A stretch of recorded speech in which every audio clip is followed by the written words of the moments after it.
उत्तर प्रदेश में बीजेपी ने अपना नया अध्यक्ष चुन लिया है। पंकज चौधरी, कुर्मी समाज से ताल्लुक रखने वाले पंकज चौधरी को बीजेपी ने 2027 के मद्देनजर प्रदेश में संगठन की कमान सौंप दी है।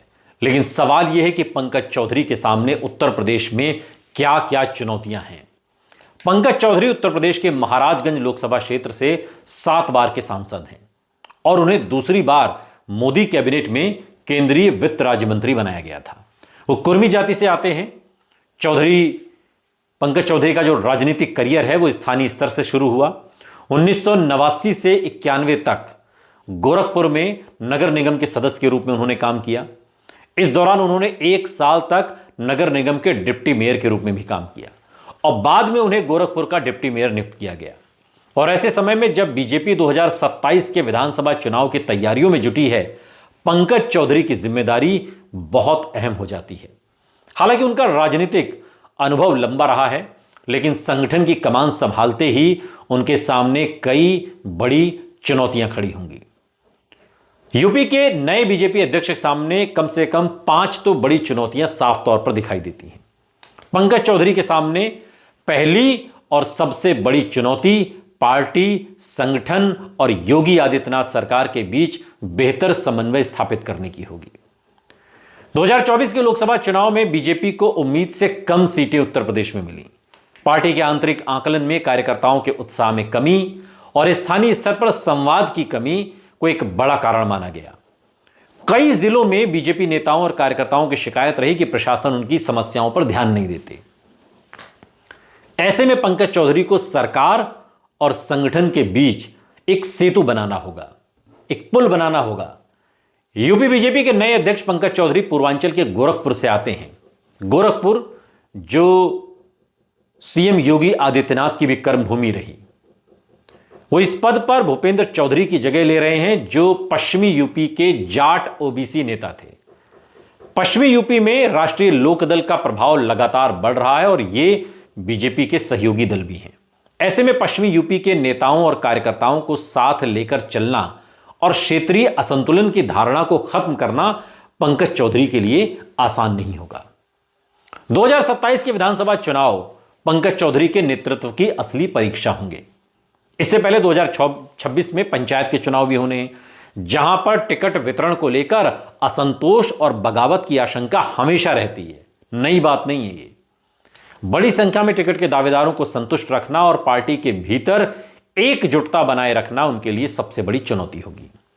इसके साथ ही योगी सरकार के खिलाफ किसी भी संभावित एंटी इनकम्बेंसी को संभालना भी उनकी जिम्मेदारी होगी। पंकज चौधरी 7 बार के सांसद रह चुके हैं और करीब 35 वर्षों का संसदीय अनुभव रखते हैं, लेकिन संगठनात्मक स्तर पर उनका अनुभव सीमित रहा है। राज्य स्तर पर उन्होंने पहले कोई बड़ा संगठनात्मक पद नहीं संभाला।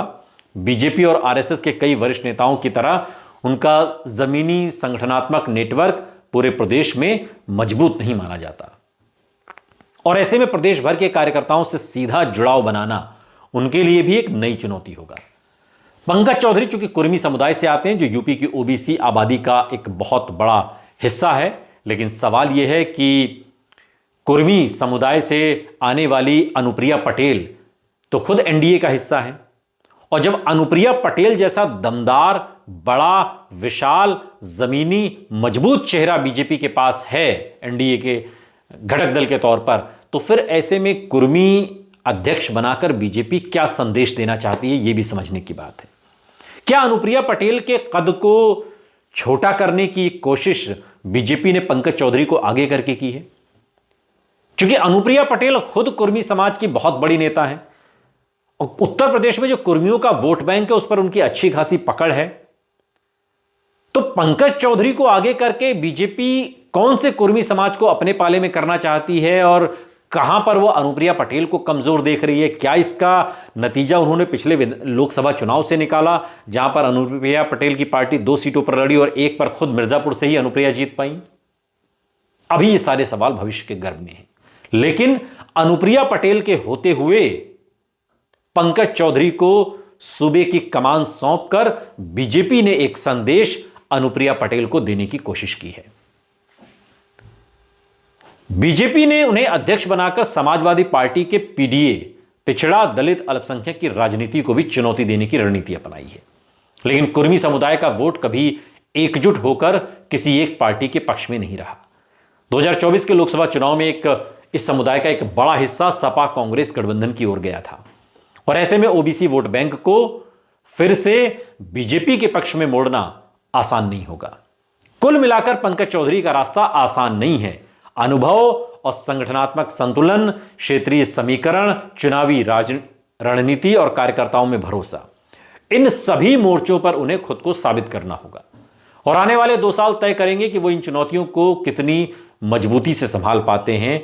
खासकर अनुप्रिया पटेल के रहते हुए पंकज चौधरी कुर्मी समाज से आने वाले नेता को सूबे की कमान बीजेपी ने सौंपकर कहीं अपने ही पैर पर कुल्हाड़ी तो नहीं मार ली।